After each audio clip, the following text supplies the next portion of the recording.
નમસ્કાર,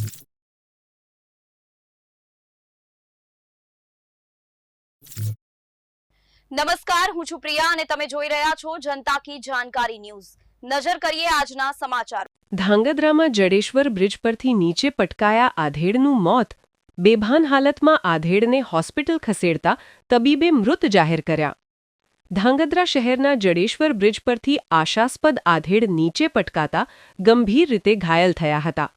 આ અંગે અન્ય રાહદારીઓને જાણ થતાં જ પોલીસનો સંપર્ક કર્યો હતો, જેથી સ્થાનિક પોલીસ પણ તાત્કાલિક ઘટના સ્થળે પહોંચી બેભાન અવસ્થામાં આધેડને 108ની મદદથી સરકારી હોસ્પિટલ ખાતે ખસેડી ઓળખ કરતા આધેડ મૂળ મહારાષ્ટ્ર રાજ્યના અને હાલ દેપાળાના ચોરા પાસે રહેતા દેવીદાસ ઇટકલે ચંદ્રેશભાઈ ઉંમર 75 વર્ષવાળા હોવાનું સામે આવતા તેઓના પરિવારજનોને જાણ કરી હતી।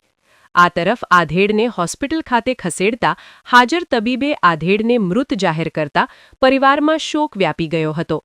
રિપોર્ટ હિતેશ રાજપરા, ધાંગધ્રા।